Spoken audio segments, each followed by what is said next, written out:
तो फ्रेंड देखिए, ये मेरे बचपन का मधुकामनी का पौधा है लगा हुआ, और अब ये पेड़ बन चुका है। और इतना फ्लावरिंग इस पे होता है, इतना फ्लावरिंग होता है कि मतलब पूरा मोहल्ला गमगमा उठता है। पूरे मोहल्ले में इसकी खुशबू फैली रहती है। और एक ही बार में ये फूल खिलता है, फिर 15 दिन के बाद ये दोबारा खिलता है। तो एक बार इस तरह से खिलेगा खूब सारा, और इसके पेड़ को हम लोग टहनी को पकड़ के हिलाते हैं तो लगता है कि फूलों की बारिश हो रही है।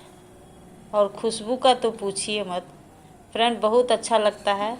अभी तो सब लोग गमले में लगाते हैं, छोटा छोटा रहता है, 2 4 10 फूल निकलते हैं। लेकिन ये देखिए किस तरह से कितना बड़ा बड़ा इसका गुच्छा है।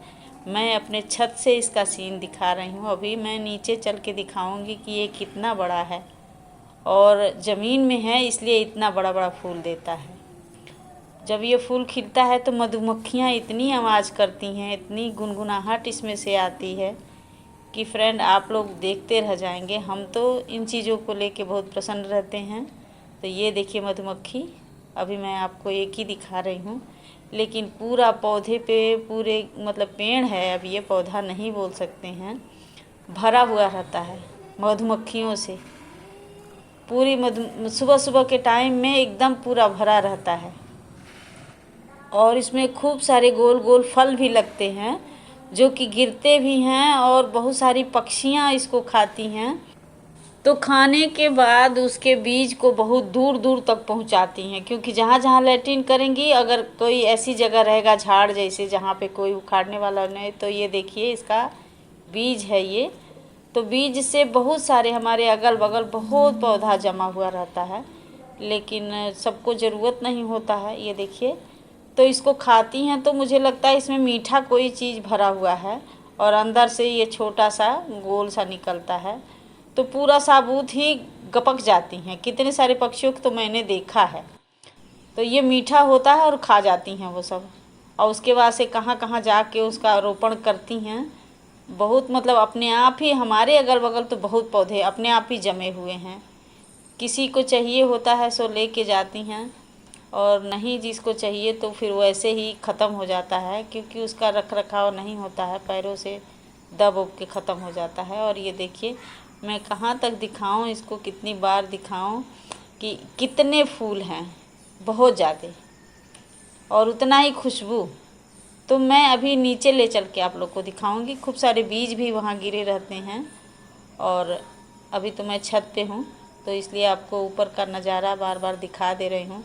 इतना बड़ा आप लोगों ने देखा है इसका, ये पौधा नहीं कह सकते हैं, ये वृक्ष है, और ये लगभग 30 साल पुराना है। देखिए इसके फूल की साइज़ देखिए, ये देखिए जैसे लग रहा है गुलदस्ता अपने आप में है। और जो गमले में खिलता है इक्का दुक्का फूल खिलता है, इतना बड़ा बड़ा साइज नहीं रहता है। तो है ना मज़ेदार सी बात कि ज़मीन में जो लगा रहता है उसकी बात ही अलग है। सबके पास ज़मीन नहीं है, कहीं कहीं जहाँ पे है। अभी हमारे घर पे है, हमारे मायके में है।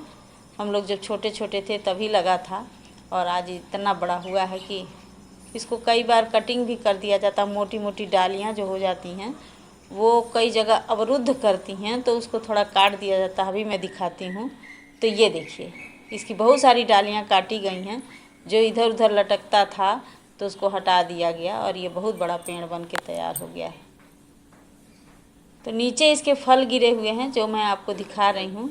तो बहुत सारे पौधे लगते हैं, इधर उधर जमे रहते हैं, और बहुत सारे बीज भी इसमें गिरे हुए हैं। तो इस बीज को ले जाके हम कहीं भी लगा सकते हैं आसानी से। बीज ले जाना आसान होता है कि कम जगह में उसको रख लें, और फिर जहाँ उसकी इच्छा हो वहाँ ले जाके रोपण करें। ये देखिए, ये देखिए कितना सुंदर इसका बीज है। और ऊपर से भी मैं तोड़ लेती हूँ, ये दिखाती हूँ आपको। ये देखिए बहुत है, बीज बहुत है, जितना जिसको भी चाहिए तो ये मधुकामनी का वृक्ष तैयार कर सकता है। लेकिन यही है कि 2-3 दिन सिर्फ इसका फूल रहता है, फिर झड़ जाता है, एकदम पूरी तरह से साफ़ हो जाता है। और 2-3 दिन तो इतना गमगमाहट रहता है, इतना खुशबू कि मतलब उत्साहित हो जाता है मन इसकी खुशबू को। देखिए थोड़े से कम हो गए हैं, एकदम झड़ गए, इक्का दुक्का रह गया है, इस टाइम मैं दिखा रही हूँ। अब इस टाइम ये बीज बनाएगा, देखिए बन रहा है बीज इसका। तो फूल बनने के बाद फिर ये बीज बनाता है, तो थोड़े दिन स्टॉप कर देता है फूलों की, मतलब खिलना बंद हो जाता है। खाली बीज बना हुआ, जगह जगह देखिएगा आप, बहुत सारे बीज बने हैं, कहीं छोटे कहीं बड़े गुच्छे में, तो बीज तैयार कर रहा है।